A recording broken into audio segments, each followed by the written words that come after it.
A child's voice cut through the Birmingham chill like a blade, stopping Marcus Hale dead outside the Children's Medical Center. "I can make your daughter walk again." The words were bold, impossible, spoken by a boy no taller than the hospital's revolving door, his boots patched with duct tape, his eyes blazing with a conviction that chilled Marcus to his core. It was January 10th, 2025, a morning so cold it turned breath to frost and stung fingertips through gloves. Marcus clutched his 6-year-old daughter, Lily, her legs limp beneath a quilted pink blanket, her chestnut curls brushing his chin as he stared at the boy who dared to speak hope into his despair.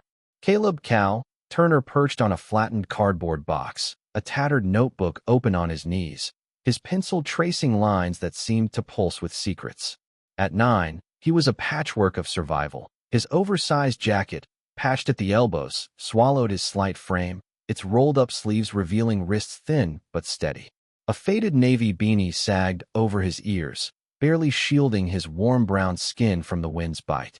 His eyes, dark and deep as a midnight well, carried a wisdom no child should bear, pinning Marcus with a gaze that felt like a challenge and a vow. Marcus tightened his grip on Lily, her weight a fragile anchor. At 48, he was a man of sharp edges, graying temples clipped short, a jawline honed by years of boardroom battles, his tailored wool coat a shield against the hospital's fluorescent glare. His wealth, forged in Birmingham's real estate boom, gleamed in his polished loafers and silver watch, but it couldn't buy back the daughter who'd once raced across their Crestview Heights lawn. 6 months ago, a car crash stole Lily's legs, dimming her hazel eyes and silencing her laughter, leaving Marcus to carry her through a life he couldn't fix. "What did you just say?" he asked, his voice low, a growl born of exhaustion and distrust. Cal stood, his duct-taped boots scuffing the pavement, his notebook tucked under his arm. "I can help her walk again." His voice was soft, unshaken, like he was stating the sun would rise. Marcus's jaw twitched. He glanced at Lily, her gaze fixed on the gray sky, avoiding the hospital's looming doors. "That's not a joke you make, kid," he said, stepping toward the entrance, his shoes crunching frost. "I'm not joking," Cal replied, closing the gap, his small frame dwarfed by Marcus's 6-foot stature. "I know how to help her." Marcus froze, his breath catching. The boy's glasses, cracked and dangling from his shirt collar, glinted faintly. This was a scam, a cruel trick preying on broken parents. But Cal's voice, calm, unyielding, sank into Marcus's chest like a stone, stirring a flicker he'd buried deep. He turned, his coat flapping. "You don't know her. You don't know what we've been through." Cal didn't flinch. "I don't need to know her to help." His eyes held Marcus's, steady, ancient, a boy with a man's resolve. Marcus's skepticism flared, a shield against too many disappointments. "You're what? 8. 9. Cal corrected, his fingers brushing his notebook. "Almost 10. Marcus scoffed, shifting Lily's weight, her blanket slipping slightly. "A kid with taped-up shoes thinks he's a miracle worker?" Cal's gaze dropped to his boots, then lifted, unflinching. "My mama was a physical therapist. She taught me things. The body remembers, even when it forgets." Marcus opened his mouth, ready to dismiss him, but a nurse hurried past, tossing Cal a quick wave. A janitor by the door nodded, like Cal was part of the hospital's rhythm. Marcus frowned. The kid wasn't invisible here. People saw him, trusted him, even. "I'm not giving you money," Marcus said, his voice hard. "Didn't ask for any," Cal replied, his eyes locked on Marcus's. "Just a chance." Marcus glanced at Lily, her silence louder than words, her hazel eyes catching the light. He should walk away, call security, forget this madness. But Cal's voice echoed, a stubborn note in the symphony of his grief. "Fine," he muttered, his jaw tight. "Harrington Park, tomorrow, noon. Don't waste my time." Cal nodded, his beanie slipping slightly. "I'll be there." Marcus turned, carrying Lily into the hospital's sterile glow, the revolving doors hissing behind them. But Cal's gaze lingered, a weight on his back, a spark in the darkness he'd lived in since the accident. He didn't know it yet, but that boy was about to unravel everything Marcus thought he knew about hope. Inside, the hospital was a blur of antiseptic and urgency, beeping monitors, hurried footsteps, families clutching coffee cups like lifelines. Marcus sat through Lily's appointment, nodding at the neurologist's cautious script, long-term recovery, manage expectations. Lily stayed quiet, her fingers tracing her blanket, her eyes distant. Before the crash, she'd been a whirlwind, climbing trees, outrunning cousins, her giggles filling their home. Now, her silence was a wound Marcus couldn't heal, a failure he carried like a second skin. As the doctor spoke, Cal's words looped in Marcus's mind. I can make her walk again.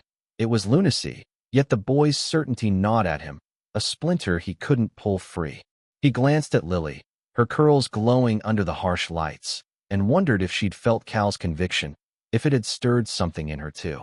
The session ended, and Marcus carried her back to their Range Rover, its engine idling by a fire hydrant. As he buckled her into her booster seat, he saw Cal again, still on his cardboard box, sketching in the fading light. Their eyes met through the windshield, and Marcus's chest tightened.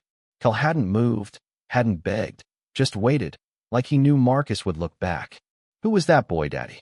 Lily asked, her voice small but clear, the first words she'd spoken all day. Marcus paused, his hand on the door. Just someone we met, he said, his voice unsteady. He looked like he meant it. She whispered, her fingers walking across her armrest, mimicking steps. Marcus stared, his heart lurching. For the first time in months, Lily's eyes held a flicker. Hope, curiosity, something alive. He climbed into the driver's seat, hands gripping the wheel, and pulled away, Cal's silhouette shrinking in the rearview mirror. But the boy's voice followed, a promise Marcus couldn't dismiss, a challenge he wasn't sure he could face. At their Crestview Heights home, Marcus tucked Lily into bed, her room a shrine to her past, soccer trophies, a dusty bike, fairy lights dimmed by neglect. He lingered, watching her sleep, her chest rising under the pink blanket. Downstairs, he poured a whiskey, the glass cold against his palm, and stood by the window, Birmingham's skyline a faint glow. Cal's face flashed, those ancient eyes, that duct-taped boot. What kind of kid spoke like that? And why couldn't Marcus let it go? He sank into his office chair, the leather creaking, and opened his laptop. The hospital's website offered no clues about a boy outside. He typed, Caleb Turner Birmingham, finding only scattered profiles, none matching. The kid was a ghost, yet he'd planted a seed Marcus couldn't uproot. Tomorrow, he'd go to Harrington Park, if only to prove Cal wrong. But a small, dangerous part of him wanted the boy to be right, to light a path through the darkness that had swallowed his daughter's smile. As midnight ticked past, Marcus stared at the ceiling, the whiskey untouched. Harrington Park loomed, a cracked court, squeaky swings, a place where hope felt like a gamble. Lily's words echoed. He looked like he meant it. For the first time in months, Marcus felt a crack in his defenses, a whisper of possibility he wasn't ready to embrace. But Cal's voice, soft and sure, was a tide pulling him toward tomorrow, toward a boy who had nothing but a notebook and a dream that might just change everything. Marcus Hale couldn't outrun the boy's voice, a quiet echo slicing through the fog of his despair. I can make your daughter walk again. It was absurd, a 9-year-old in duct-taped boots claiming what specialists with decades of training couldn't deliver. Yet as he drove through Birmingham's frost-kissed streets on January 11th, 2025, Lily silent in her booster seat. Caleb Cal Turner's eyes haunted him, dark, unyielding, like they'd glimpsed truths Marcus had long buried. The Children's Medical Center faded in the rearview mirror, its revolving doors a gateway to another day of hollow promises, and Marcus's chest tightened, Cal's words a splinter he couldn't dislodge. At 48, Marcus was a man of precision, graying temples clipped short, a tailored coat hiding the slump of his shoulders, a silver watch ticking away time he couldn't reclaim. His wealth, built on real estate deals, gleamed in his Range Rover's polished chrome, but it was powerless against the accident that stole Lily's legs 6 months ago. At 6, Lily was a shadow of the girl who'd once outrun her cousins, her chestnut curls framing a face too still, her hazel eyes dim under a pink blanket. Marcus carried her everywhere, her weight a reminder of his failure to shield her from a world that broke what he loved most. Back at their Crestview Heights home, the mansion was a museum of their former life. Marble counters, a grand staircase, photos of Lily mid-sprint frozen on the walls. Marcus set Lily on the couch, her wheelchair parked nearby, and moved to the kitchen, the clink of pans a futile attempt to fill the silence. Lily stared at the TV, a cartoon flickering without sound. "Daddy," she said suddenly, her voice small but piercing. Marcus turned, a spatula in hand. "Yeah, baby." "That boy at the hospital," she said, her fingers tracing the blanket's edge. "He said I could walk. Do you think he meant it?" Marcus froze, his heart stuttering. Lily's eyes, wide and searching, held a spark he hadn't seen since the crash. He forced a smile, his voice tight. "He's just a kid, Lily. He doesn't know." "But he looked sure," she insisted, her brows knitting. "Like he wasn't scared." Marcus crossed the room, kneeling beside her, his hands clumsy on her blanket. "People say things sometimes. Doesn't mean they're true."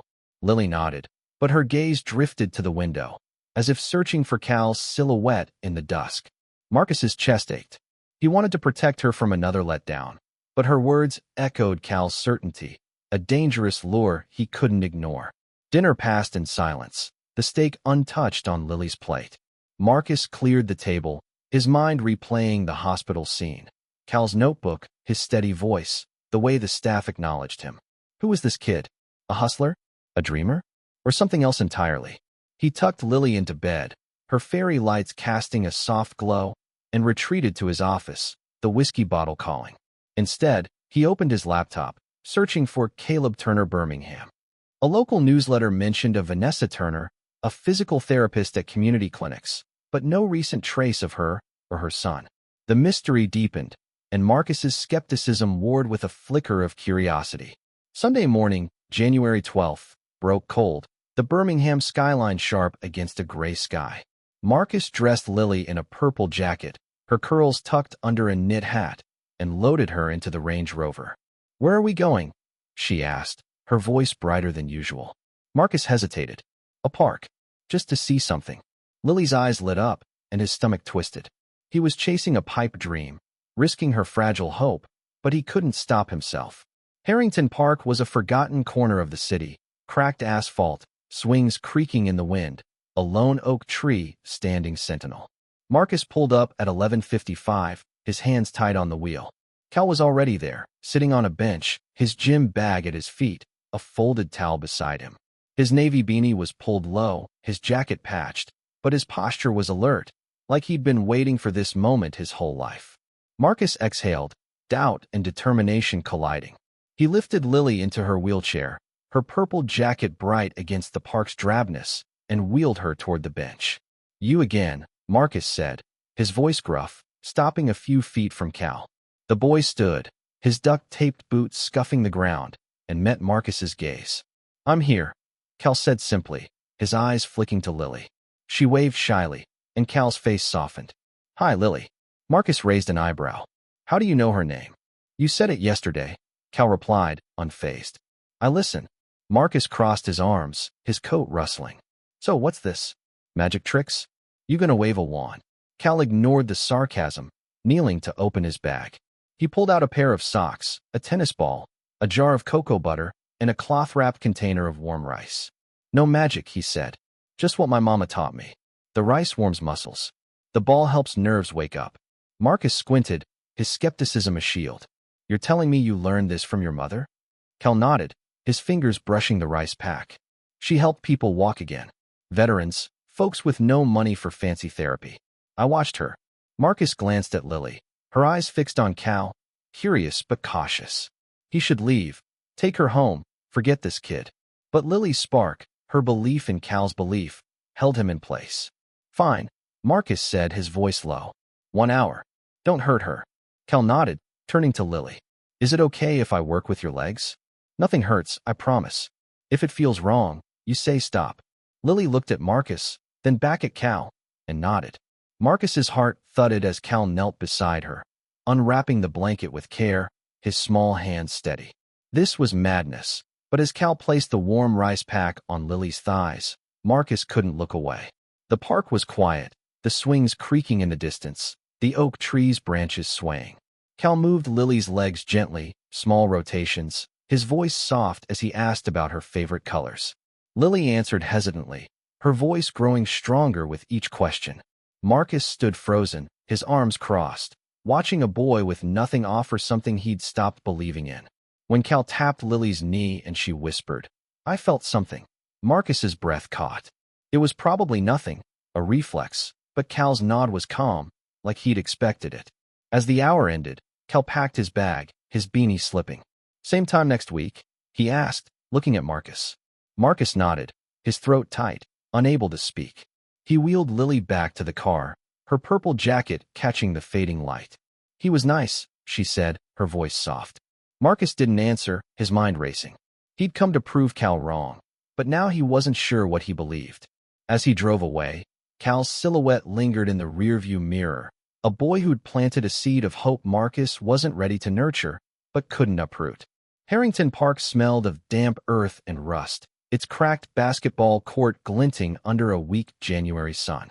Marcus Hale pushed Lily's wheelchair across the uneven grass on January 19, 2025, his polished loafers sinking slightly, his tailored coat flapping in the breeze. A week after meeting Caleb Cal Turner, Marcus's stomach churned with a mix of doubt and defiance. He'd spent days replaying Cal's quiet claim.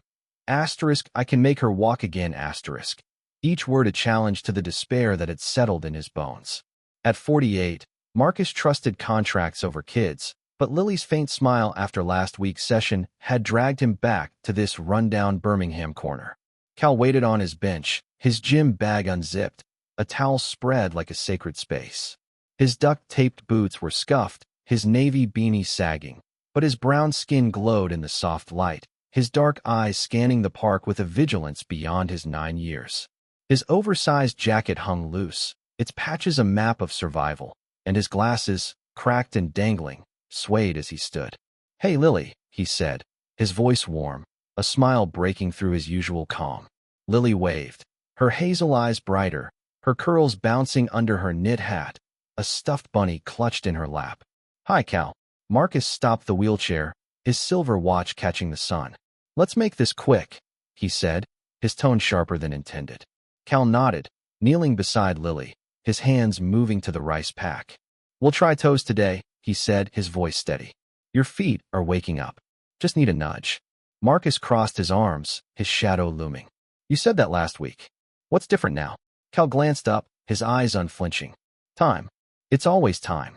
Marcus snorted, but stayed quiet, watching as Cal warmed Lily's legs, his small hands precise, like he was coaxing life from a dormant spark. The park was still, a distant dog barking, kids shooting hoops on the court.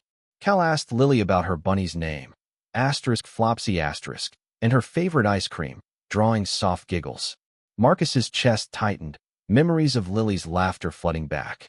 He shifted, his shoes scuffing the grass, and Cal noticed. "You can help," Cal said, holding out the tennis ball. "Roll it under her foot, gentle." Marcus hesitated, his hands unused to tenderness, but took the ball, kneeling awkwardly. His fingers brushed Lily's foot, and she smiled, a small, real smile that hit him like a wave. As Cal guided them, Marcus's mind drifted to the boy's story, his mother, Vanessa, gone, leaving him to fend for himself. "Where do you sleep, kid?" Marcus asked suddenly, his voice low. Cal's hands paused, then resumed, smoothing cocoa butter on Lily's ankles. "Around," he said, his voice flat. "Shelters, sometimes. Park benches when it's warm." Marcus's jaw tightened, picturing Cal's small frame curled under a tree. "No family." Cal shook his head. "Just me." Marcus looked away, the park's emptiness mirroring his own. He'd built a fortune, a mansion in Crestview Heights, yet here was a boy with nothing, giving everything.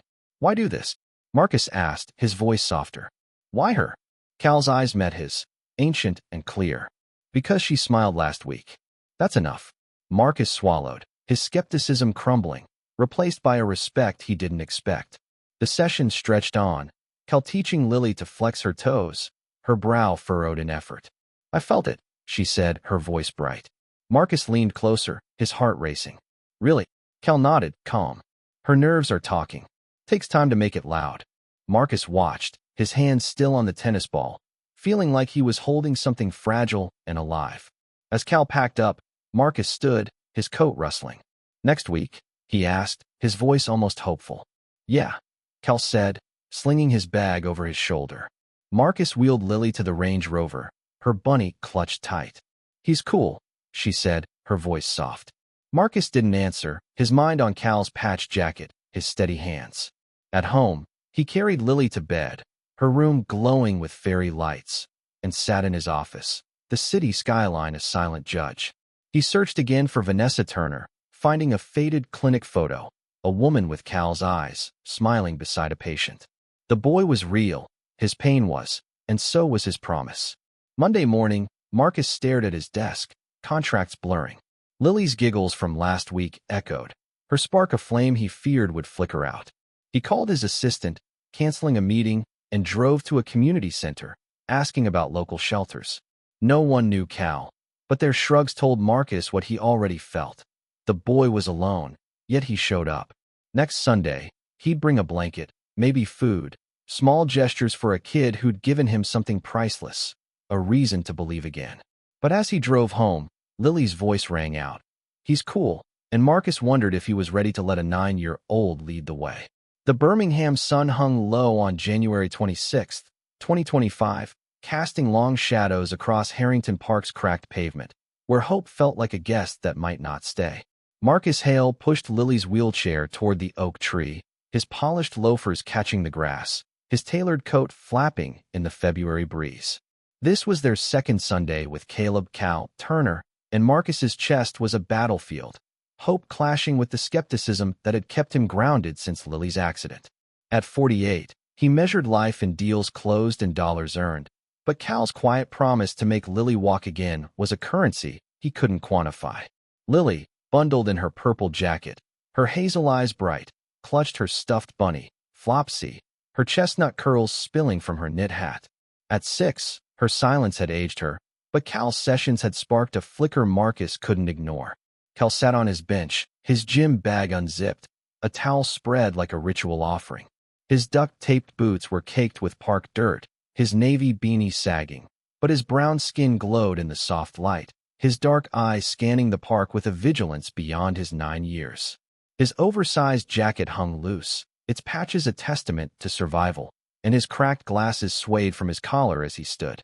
"Hey, Lily," he said, his voice warm, a rare smile breaking through. Lily waved, her bunny bouncing. "Hi, Cal."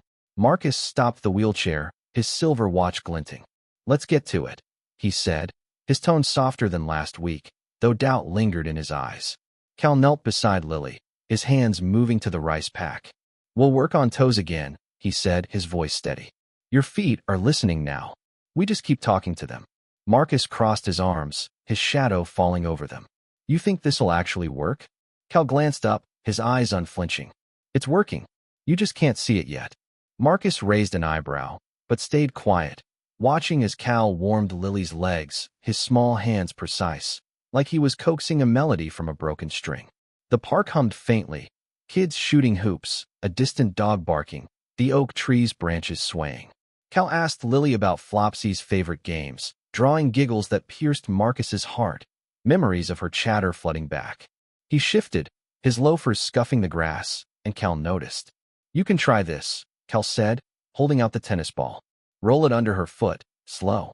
Marcus hesitated, his hands clumsy with care, but knelt, his fingers brushing Lily's foot. Her smile, small but real, hit him like sunlight through clouds. As Cal guided them, Marcus's thoughts turned to the boy's life. His mother, Vanessa, gone, leaving him to wander Birmingham's shadows. "Where do you go after this, kid?" Marcus asked, his voice low. Cal's hands paused, then resumed, smoothing cocoa butter on Lily's ankles. "Around," he said, his voice flat. "Shelters when it's cold. Streets when it's not." Marcus's jaw tightened, picturing Cal's small frame huddled under a bridge. "No one looking out for you." Cal shook his head, his beanie slipping. "Just me." Marcus looked away, the park's emptiness echoing his own. He'd built a fortune, a Crestview Heights mansion, yet here was a boy with nothing, giving everything. "Why her?" Marcus asked, his voice softer. "Why us?" Cal's eyes met his, ancient and clear. "Because she smiled last time. That's enough for me." Marcus swallowed, his skepticism cracking, a respect blooming he hadn't expected. The session stretched on, Cal teaching Lily to flex her toes, her brow furrowed in effort. "I felt it," she said, her voice bright. Marcus leaned closer, his heart racing. "You sure?" Cal nodded, calm. Her nerves are waking up. It's a start. Marcus watched, his hands still on the tennis ball, feeling like he was holding something alive. As Cal packed up, Marcus stood, his coat rustling. "Next week?" he asked, his voice carrying a new weight. "Yeah," Cal said, slinging his bag over his shoulder, his beanie slipping further. Marcus wheeled Lily to the Range Rover, her bunny clutched tight. "He's like a superhero," she whispered, her voice soft but sure. Marcus didn't answer, his mind on Cal's patched jacket, his steady hands. At home, he carried Lily to bed, her fairy lights glowing, and sat in his office, the Birmingham skyline a distant judge. He searched for Vanessa Turner, finding a faded obituary. Beloved therapist, survived by son, Caleb. The boy's pain was real, and so was his promise. Monday morning, Marcus stared at his desk, contracts blurring. Lily's giggles echoed, her spark of flame he feared would fade. He drove to a community center, asking about shelters, but no one knew Cal. Their shrugs confirmed what Marcus felt. The boy was alone, yet he showed up. Next Sunday, he'd bring food, a small gesture for a kid who'd given him something priceless, a reason to hope. But as he drove home, Lily's voice rang out. "He's like a superhero," and Marcus wondered if he was ready to follow a 9-year-old into the unknown, a boy who carried a dream bigger than his tattered boots. The air in Harrington Park carried a bitter edge on February 2nd, 2025, as if Birmingham's winter had sharpened its teeth overnight. Marcus Hale pushed Lily's wheelchair across the frost-dusted grass, his breath visible, his tailored coat no match for the chill in his chest. This was their third Sunday with Caleb, Cal, Turner, and Marcus's hope, fragile as it was, teetered on a knife's edge. At 48, he'd learned to guard against disappointment, but Cal's sessions had coaxed a spark in Lily that Marcus couldn't dismiss, even as doubt gnawed at him. Lily, 6 and bundled in her purple jacket, clutched her stuffed bunny, Flopsy, her chestnut curls tucked under a knit hat, but her hazel eyes were dim, her face set in a scowl that hadn't lifted since breakfast. Cal waited on his bench under the oak tree, his gym bag unzipped, his towel spread with quiet precision. His duct-taped boots bore fresh scuffs, his navy beanie sagged low, but his brown skin caught the pale sunlight, his dark eyes scanning the park with a steadiness that belied his 9 years. His oversized jacket, patched and worn, hung loose, and his cracked glasses dangled from his collar, swaying as he stood. "Hey, Lily," he said, his voice warm, but his smile faltered when he saw her expression. Lily didn't wave, her hands tight on Flopsy. Marcus stopped the wheelchair, his silver watch glinting. "She's not in the mood," he said, his voice low, frustration seeping through. Cal nodded, kneeling beside Lily, his hands hovering over the rice pack. "Rough day?" he asked, his voice soft. Lily crossed her arms, her scowl deepening. "I don't want to do it," she said, her voice sharp. Marcus sighed, rubbing his neck. "She tried moving her legs this morning. Nothing happened. She's been like this all weekend." Cal's eyes flicked to Marcus, then back to Lily, his calm unshaken. "That's okay," he said. "We can just talk." Marcus crossed his arms, his shadow falling over them. "Talk? That's not why we're here." Cal glanced up, his gaze steady. "Sometimes talking's part of it." Marcus's jaw tightened, but he stayed quiet, watching as Cal sat cross-legged on the grass, his hands resting on his knees. The park was quiet, the basketball court empty, the swings creaking in the wind. Cal asked Lily about Flopsy's adventures, but she stared at the ground, her silence a wall. Marcus shifted, his loafers scuffing the grass. He'd seen Lily's spark last week, her giggles, her effort, and now it was gone, replaced by a frustration he knew too well. At home, she'd thrown her juice cup, her voice breaking. "It's pointless." Marcus had no words, only guilt, a father who couldn't fix what mattered most. Now, watching Cal's patience, he felt a pang of inadequacy. Why bother if she's not trying? Marcus asked, his voice low. Cal's eyes met his, ancient and clear. "Because she's mad, not done." He turned to Lily, his voice softer. "You think I don't get tired? After my mama died, I sat in a shelter, crying because I couldn't help her. I wanted to quit everything. But giving up means the part of you that wants to move stops too." Lily's eyes flicked to him, her scowl softening. "You were sad?" she asked, her voice small. "Yeah," Cal said, his beanie slipping. "Still am sometimes. But I keep going." You can too. Lily looked down, her fingers loosening on Flopsy. Marcus's chest tightened, Cal's words hitting him as much as Lily. The boy's life, alone, homeless, yet here, made Marcus's wealth feel hollow. He knelt beside Lily, his hand on her shoulder. You want to try, baby? Lily hesitated, then nodded, her eyes wet. Cal smiled, small but real, and warmed the rice pack, placing it on Lily's thighs. He moved her legs gently, his hands steady, asking about her favorite cartoon to ease her tension. Marcus watched, his skepticism fading, replaced by a quiet awe. Cal's methods were simple: heat, touch, patience. But they were working, not on Lily's legs alone, but on her spirit. When Cal tapped her ankle and Lily whispered, "I felt pressure," Marcus's heart skipped. Then it happened. Cal guided Lily's foot, and it slid forward, slow and stiff, a whole foot, not just a toe. Marcus froze, his breath catching. "Did you see that?" he asked, his voice hoarse.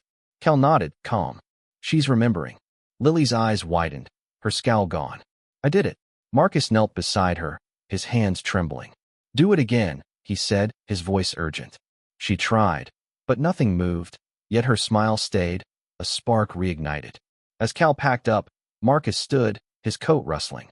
"Next week?" he asked, his voice carrying a new conviction. Cal nodded, slinging his bag over his shoulder. Marcus wheeled Lily to the Range Rover, her bunny clutched tight. "He didn't give up on me," she said, her voice soft. Marcus didn't answer, his mind on Cal's quiet strength, his own walls cracking.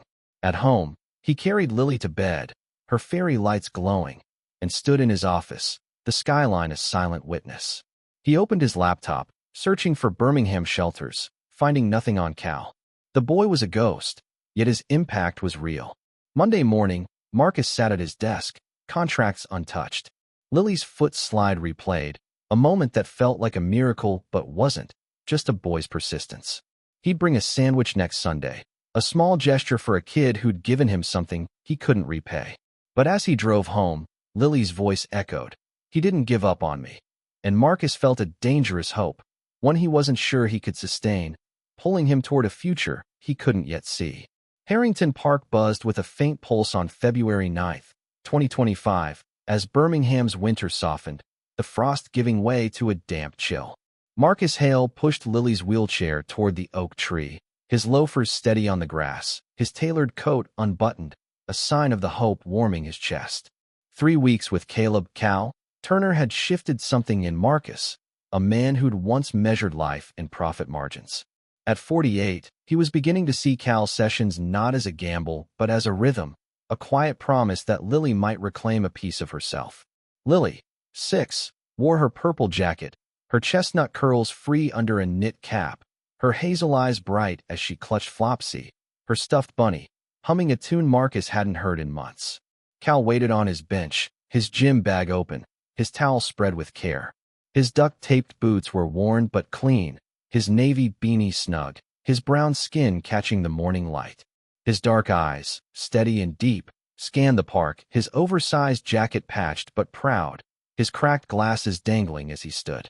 At 9, Cal carried a weight Marcus was only beginning to understand. "Hey, Lily," he said, his voice warm, his smile full. Lily grinned, waving Flopsy. "Hi, Cal." Marcus stopped the wheelchair, his silver watch glinting. "She's ready today," he said, his voice lighter, a sandwich wrapped in foil tucked in his pocket for Cal. Cal knelt beside Lily, his hands moving to the rice pack. "We'll try ankle rolls," he said, his voice steady. "Your feet are talking louder now." Marcus nodded, his arms relaxed, no longer crossed in defense. He'd seen Lily's foot slide last week, a small miracle born of Cal's persistence, and it had cracked open a door in his heart. The park was alive, kids playing tag, a jogger circling the court, the oak tree's branches swaying gently. Cal asked Lily about her favorite song, her giggles filling the air as he warmed her legs, his hands precise, a craftsman at work. Marcus joined in, rolling the tennis ball under Lily's foot, his movements less clumsy now.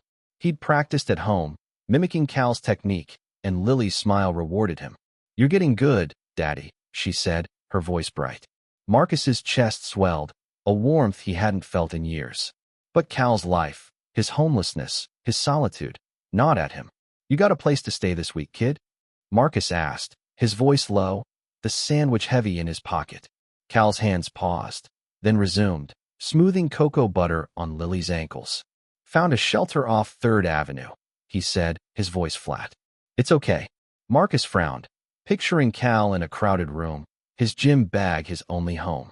That's no place for a kid, he said, his voice softer. Cal shrugged, his beanie slipping. It's what I got. Marcus's jaw tightened, a decision forming. He'd been thinking about it all week, the empty guest room in Crestview Heights, the boy who'd given him hope.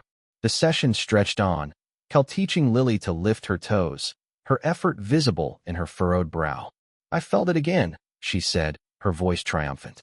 Marcus leaned in, his heart racing. Keep going, baby. Cal nodded, calm. She's strong. Her muscles are listening.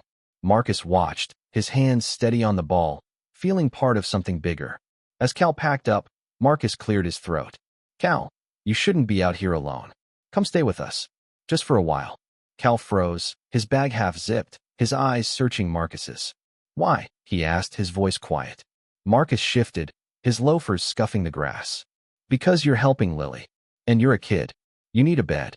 Cal looked at Lily, then back at Marcus, his beanie slipping further. I don't take charity, he said, his voice firm. Marcus held his gaze. It's not charity. It's family. The word hung heavy, unexpected, but right. Lily clapped, her bunny bouncing. Please, Cal. Cal's lips twitched, a ghost of a smile. Okay, he said, his voice soft. For a bit. Marcus exhaled, relief washing over him. He handed Cal the sandwich, their hands brushing, and wheeled Lily to the Range Rover. He's coming home, Lily said, her voice bright. Marcus nodded, his mind on Cal's small frame, his big heart. At Crestview Heights, Marcus showed Cal the guest room, blue walls, a twin bed, a window overlooking the city. Cal stood in the doorway, his bag clutched tight, like he might bolt. You sure? He asked, his voice small. Marcus nodded. Stay as long as you need. That night, Lily's laughter filled the house, her chatter at dinner a melody Marcus had missed. Cal ate quietly, his eyes wary but soft, a boy finding a foothold in a world that had offered him little. Monday morning, Marcus sat at his desk, the skyline sharp outside his office. Lily's progress replayed, her toe lifts, her smile, and Cal's presence grounded it all. He'd canceled a meeting to buy Cal clothes, a small step for a boy who'd changed their lives.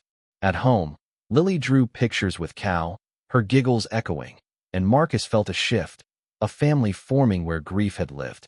But as he watched Cal sketch in his notebook, Marcus wondered what this boy could become, a spark that might light up more than just their home. Harrington Park stirred with new life on February 23, 2025, as Birmingham's winter gave way to a tentative spring, the air crisp but kind. Marcus Hale pushed Lily's wheelchair toward the oak tree, his loafers firm on the grass, his coat open, a sign of the hope now rooting in his chest. Weeks with Caleb Cal, Turner had transformed their Sundays into a ritual, each session a step toward Lily's recovery. At 48, Marcus was learning to trust a 9-year-old's quiet wisdom, a shift that humbled him. Lily, 6, wore a bright yellow jacket, her chestnut curls loose, her hazel eyes sparkling as she clutched Flopsy, her bunny, chattering about school. Cal's move into their Crestview Heights home had brought laughter back to their lives, a melody Marcus hadn't dared hope for. Cal waited on his bench, his gym bag open, his towel spread with care. His new sneakers, a gift from Marcus, gleamed, but his navy beanie stayed, a piece of his past. His brown skin glowed in the sunlight, his dark eyes scanning the park with a quiet intensity, his patched jacket replaced by a new one, though he wore it with the same humility. At 9, Cal was a bridge between loss and possibility. Hey, Lily, he said, his voice warm, his smile full. Lily grinned, waving Flopsy. Hi, Cal. Marcus stopped the wheelchair, his watch glinting. Big day, he said, nodding at two families approaching, drawn by whispers of Lily's progress. Cal knelt beside Lily, his hands on the rice pack. We'll try any lifts, he said, his voice steady. Your legs are stronger now. Marcus nodded, his arms relaxed, but his eyes flicked to the newcomers, a mother with a boy in a wheelchair, a father with a girl on crutches. A nurse from the hospital had seen Lily's foot slide and spread the word, turning Cal's quiet work into a beacon. The park hummed. Kids playing, joggers circling, the oak tree's branches swaying. Cal worked with Lily, his hands precise, asking about her favorite book, her giggles bright. Marcus greeted the families, his voice steady but cautious. "You here for Cal?" The mother, Clara, nodded, her eyes tired but hopeful. "Heard he's helping your girl. My son, Jamal, hasn't walked since his surgery." The father, Ray, held his daughter, Mia, his voice gruff. "Worth a shot." Marcus glanced at Cal, who met his gaze, nodding slightly. "I can try," Cal said, his voice calm, turning to Jamal and Mia. "You okay if I work with you? It's slow, but it helps." The session stretched on, Cal moving between the kids, his rice pack and tennis ball shared, his patience endless. Marcus helped with Lily, rolling the ball under her foot, but watched Cal, awed by his ease with strangers. Clara's eyes welled as Jamal flexed his toes. Ray's jaw softened as Mia giggled. Lily lifted her knee an inch, her voice triumphant. "I did it." Marcus's heart raced, his hands trembling as he steadied her. Cal nodded, calm. "You're all doing great." As Cal packed up, Clara approached, her voice shaky. "How do you know this?" Cal's eyes dropped, then lifted. "My mama taught me. She helped people like this." Ray clapped Cal's shoulder, his voice rough. "You're something, kid." Marcus stood, his coat rustling, pride swelling. "Next week?" he asked, his voice firm. Cal nodded, his beanie snug. The families agreed, their hope a mirror of Marcus's own. At Crestview Heights, Lily drew with Cal, their laughter filling the house. Marcus watched, his chest full, but a new question stirred. How far could Cal's spark spread? Monday morning, he sat at his desk, the skyline bright. Lily's knee lift replayed, but so did Jamal's and Mia's progress. He searched for community programs, wondering if Cal's work could grow. At home, Cal sketched in his notebook, his eyes distant, and Marcus saw a boy carrying a legacy too big for his small frame. Tuesday, a nurse called, saying more families wanted to join. Marcus's mind raced. Cal was one kid, not a clinic. But as he watched Lily sleep, her bunny tucked close, he knew Cal's gift was bigger than their family. Next Sunday, he'd bring extra supplies, a small step towards something larger. But as he stood by the window, Birmingham's lights flickering, Marcus felt a pull, a sense that Cal's dream might reshape more than just Harrington Park, if only they could hold it together. Harrington Park thrummed with energy on March 2nd, 2025, as Birmingham's spring teased the air, the grass greener, the oak tree's branches budding. Marcus Hale pushed Lily's wheelchair toward the familiar bench, his loafers steady, his coat swapped for a light jacket, a sign of the hope now blooming in his chest. Cal's sessions had become a lifeline, drawing 11 families to the park, their voices a chorus of cautious optimism. At 48, Marcus was no longer just a father seeking a miracle. He was part of something bigger, led by a 9-year-old whose quiet strength had turned a rundown park into a beacon. Lily, 6, wore a green jacket, her chestnut curls bouncing, her hazel eyes bright as she waved Flopsy, chattering about a school play. Cal stood by his bench, his gym bag open, his towel spread, his new sneakers scuffed from use. His navy beanie stayed, a nod to his roots, his brown skin glowing, his dark eyes scanning the growing crowd with calm resolve. His new jacket, a gift from Marcus, fit better, but his cracked glasses still dangled, a reminder of his past. At 9, Cal was a conductor of hope, his presence steadying the families. "Hey, Lily," he said, his voice warm, his smile wide. Lily grinned, waving. "Hi, Cal." Marcus stopped the wheelchair, his watch glinting, nodding at Clara and Ray, now regulars with Jamal and Mia. Cal knelt beside Lily, his hands on the rice pack. "We'll try knee lifts again," he said, his voice steady. "You're getting stronger." Marcus nodded, his arms relaxed, but his eyes flicked to the crowd. 11 kids, parents watching, a pastor from a local church, even a diner owner dropping off water bottles. The park pulsed, kids laughing, a radio playing softly, the oak trees shade a refuge. Cal moved between the kids, his tools shared, his patience a steady rhythm. Lily lifted her knee higher, her voice bright. "Look, Daddy." Marcus's heart raced, his hands steadying her, pride swelling. A woman approached, her notepad open, a press badge glinting. "I'm Tessa, Birmingham News," she said, her voice brisk. "Heard about a kid helping kids walk." "That him?" Marcus nodded, wary but proud. That's Cal. Tessa watched Cal work with Mia, her pen moving. He's something special. Marcus agreed, his voice low. He's changing lives. Tessa's questions flowed.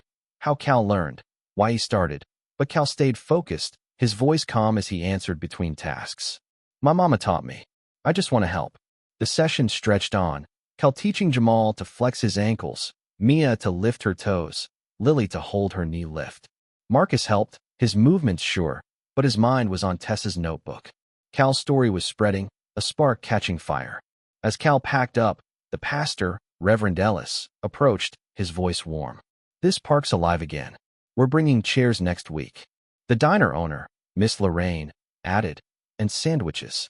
Marcus's chest tightened, a community forming around a boy's dream. At Crestview Heights, Lily and Cal drew together, their laughter a melody. Marcus watched, his heart full, but Tessa's visit lingered. Monday morning, he sat at his desk, the skyline vibrant. Lily's progress replayed, but so did the crowd's hope. He searched for nonprofit grants, wondering if Cal's work could grow. At home, Cal sketched, his eyes distant, and Marcus saw a boy carrying a weight he shouldn't. Tuesday, Tessa's article hit online. Boy, 9, brings hope to Birmingham Park. Calls poured in, families, volunteers, a doctor offering support. Marcus's mind raced. Cal was one kid, not an organization. But as he watched Lily sleep, her bunny close, he knew Cal's gift was a flame they had to nurture. Next Sunday, he'd bring extra rice packs, a step toward structure. But as he stood by the window, Birmingham's lights glowing, Marcus felt a surge, a sense that Cal's spark might light up the city, if they could keep it burning without losing the boy at its heart. Harrington Park glowed with purpose on March 9, 2025, as Birmingham's spring unfurled, the grass lush, the oak trees' leaves a soft green. Marcus Hale pushed Lily's wheelchair toward the bench, his jacket open, his steps light, a man carried by a hope he no longer questioned. Cal's sessions now drew dozens, parents, kids, volunteers, transforming the park into a hub of healing. At 48, Marcus was a partner in a movement led by a 9-year-old whose quiet resolve had reshaped their world. Lily, 6, wore a blue jacket, her chestnut curls free, her hazel eyes bright as she waved Flopsy, talking about a new friend at school. Cal stood by his bench, his gym bag open, his towel spread, his sneakers scuffed but sturdy.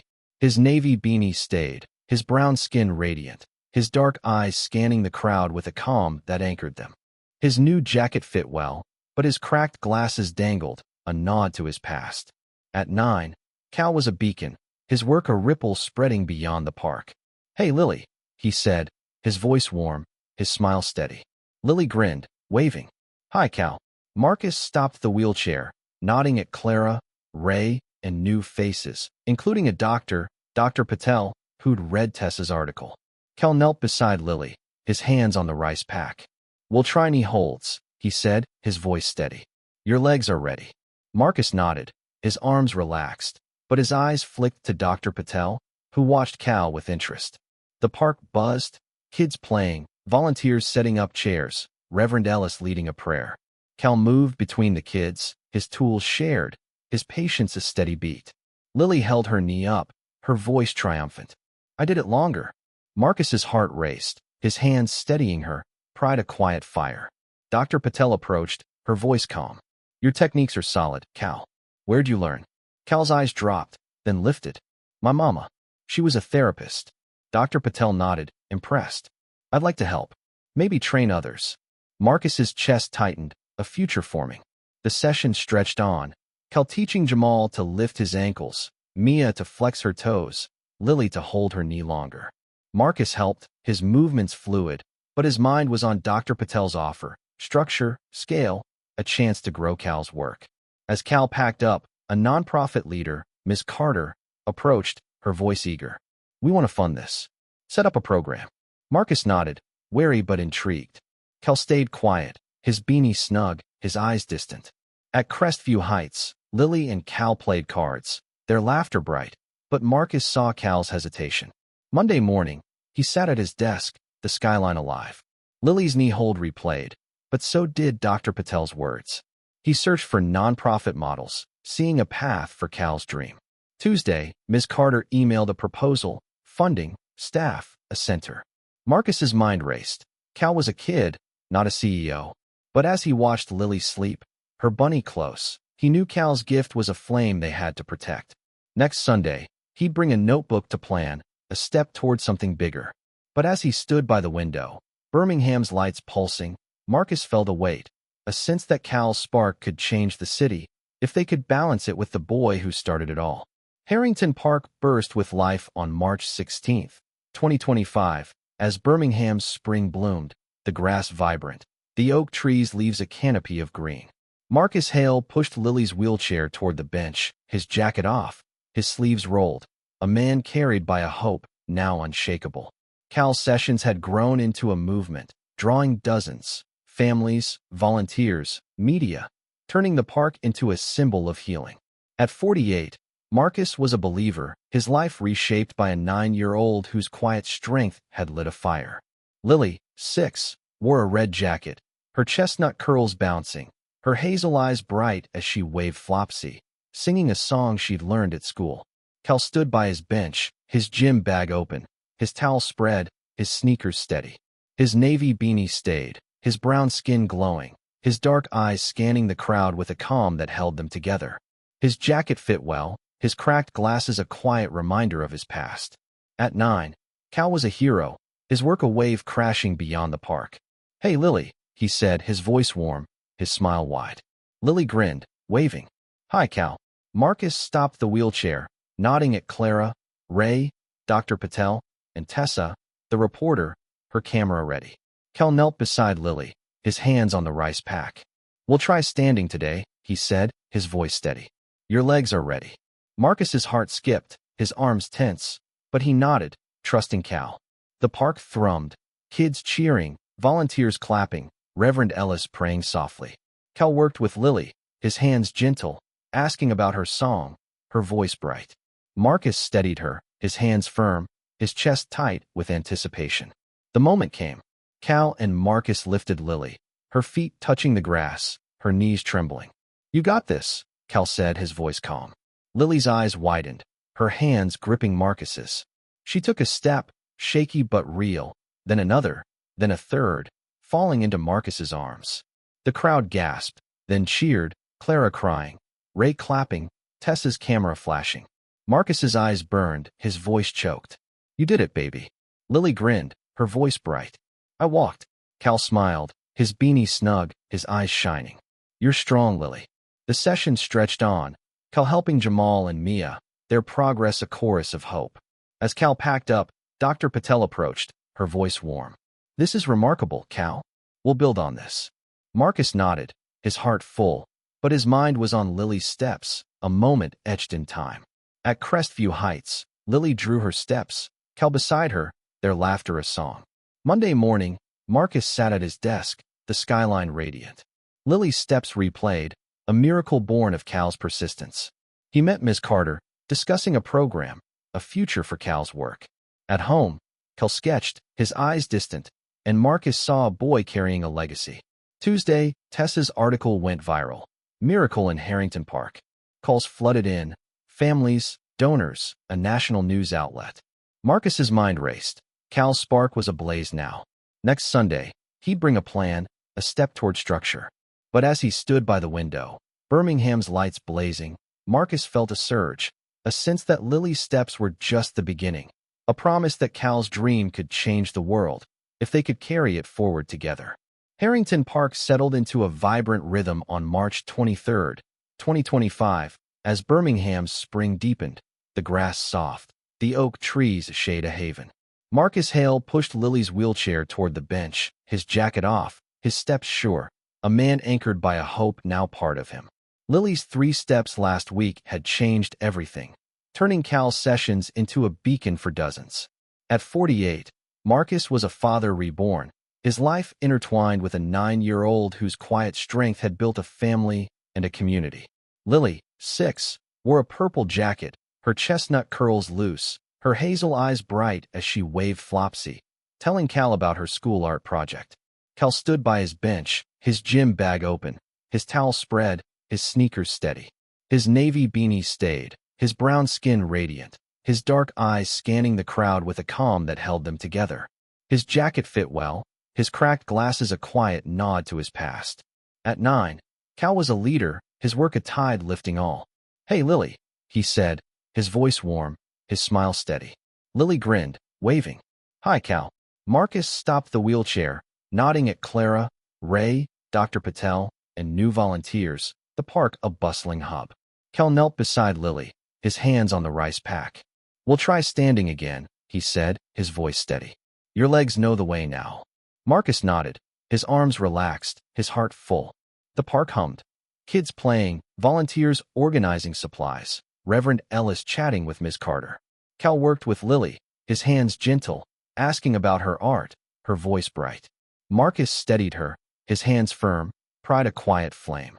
Lily stood, wobbling but strong, her smile alight. The session stretched on, Cal helping Jamal, Mia, and others, their progress a chorus.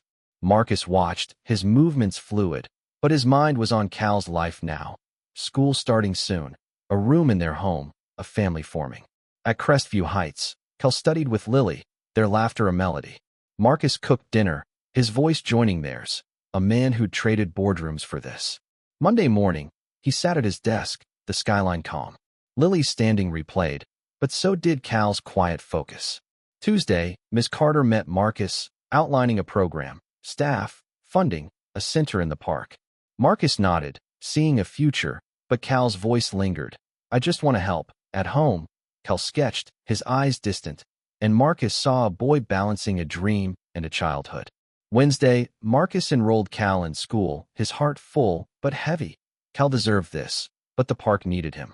Next Sunday, he'd bring a schedule, a step toward balance.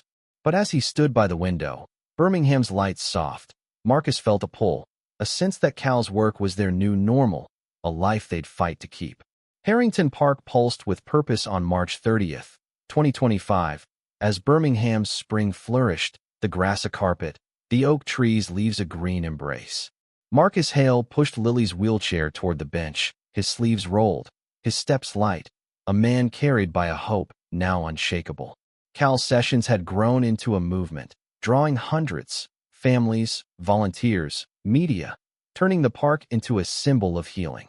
At 48, Marcus was a steward of a 9-year-old's dream, his life reshaped by a boy whose strength had built a community. Lily, 6, wore a yellow jacket, her chestnut curls bouncing, her hazel eyes bright as she waved Flopsy, talking about her school play. Cal stood by his bench, his gym bag open, his towel spread, his sneakers steady. His navy beanie stayed, his brown skin glowing, his dark eyes scanning the crowd with a calm that anchored them. His jacket fit well, his cracked glasses a nod to his past. At 9, Cal was a leader, his work a wave crashing beyond Birmingham. "Hey, Lily," he said, his voice warm, his smile wide. Lily grinned, waving. "Hi, Cal." Marcus stopped the wheelchair, nodding at Clara, Ray, Dr. Patel, Miss Carter, and new faces, the park a vibrant hub. Cal knelt beside Lily, his hands on the rice pack. "We'll try steps again," he said, his voice steady. "You're ready." Marcus nodded, his heart full, his hands ready. The park thrummed, kids cheering, volunteers organizing supplies, Reverend Ellis leading a prayer. Cal worked with Lily, his hands gentle, asking about her play, her voice bright. Marcus steadied her, his hands firm, pride a quiet fire. Lily took 2 steps, steady, her smile a beacon. The session stretched on, Cal helping Jamal, Mia, and others, their progress a chorus. Miss Carter approached, her voice eager. "We've got funding. A center's coming." Marcus nodded, seeing a future, but Cal's eyes flickered, his beanie snug. At Crestview Heights, Lily and Cal played cards, their laughter bright, but Marcus saw Cal's weight. Monday morning, he sat at his desk, the skyline alive. Lily's steps replayed, but so did Miss Carter's plans. Tuesday, the story went regional, TV crews filming the park. Marcus's mind raced. Cal's dream was ablaze now. At home, Cal sketched, his eyes distant, and Marcus saw a boy honoring his mother. Wednesday, Marcus met Ms. Carter, finalizing plans, a center named for Vanessa Turner. Next Sunday, he'd bring a blueprint, a step toward legacy. But as he stood by the window, Birmingham's lights blazing, Marcus felt a surge, a sense that Cal's movement was unstoppable if they could protect the boy at its heart. Harrington Park shimmered with life on April 6, 2025, as Birmingham's spring peaked, the grass soft, the oak trees' leaves a vibrant green. Marcus Hale pushed Lily's wheelchair toward the bench, his jacket off, his steps sure, a man anchored by a hope now part of him. Cal's sessions were a cornerstone, drawing hundreds, the park a symbol of healing. At 48, Marcus was a father, a partner, a believer in a 9-year-old whose strength had changed their world. Lily, 6, wore a blue jacket, her chestnut curls loose, her hazel eyes bright as she waved Flopsy, talking about her school report. Cal stood by his bench, his gym bag open, his towel spread, his sneakers steady. His navy beanie stayed, his brown skin radiant, his dark eyes scanning the crowd with a calm that held them together. His jacket fit well, his cracked glasses a nod to his past. At 9, Cal was a leader, his work a legacy. "Hey, Lily," he said, his voice warm, his smile steady. Lily grinned, waving. "Hi, Cal." Marcus stopped the wheelchair, nodding at Clara, Ray, Dr. Patel, and Ms. Carter, the park a bustling hub. Cal knelt beside Lily, his hands on the rice pack. "We'll try walking," he said, his voice steady. "You're strong now." Marcus nodded, his heart full, his hands ready. The park hummed. Kids playing, volunteers organizing, Reverend Ellis chatting. Cal worked with Lily, his hands gentle, asking about her report, her voice bright. Marcus steadied her, his hands firm, pride a quiet flame. Lily walked 5 steps, steady, her smile alight. The session stretched on, Cal helping others, their progress a chorus. Marcus watched, his mind on Cal's future, school, therapy training, a life beyond the park. At Crestview Heights, Cal studied, his eyes bright, Lily beside him. Marcus cooked, their laughter a melody. Monday morning, he sat at his desk, the skyline calm. Lily's walk replayed, but so did Cal's focus. Tuesday, Marcus met a therapist, discussing Cal's training.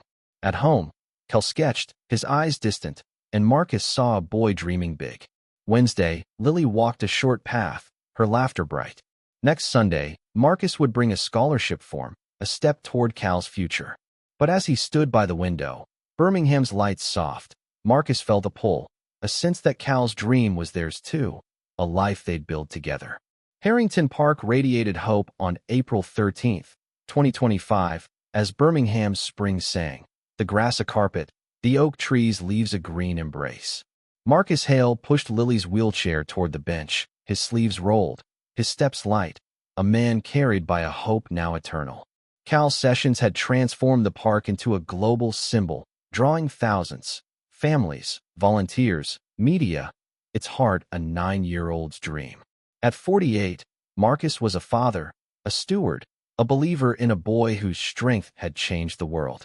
Lily, 6, wore a red jacket, her chestnut curls bouncing, her hazel eyes bright as she waved Flopsy, telling Cal about her school play. Cal stood by his bench, his gym bag open, his towel spread, his sneakers steady. His navy beanie stayed, his brown skin glowing, his dark eyes scanning the crowd with a calm that anchored them. His jacket fit well, his cracked glasses a nod to his past.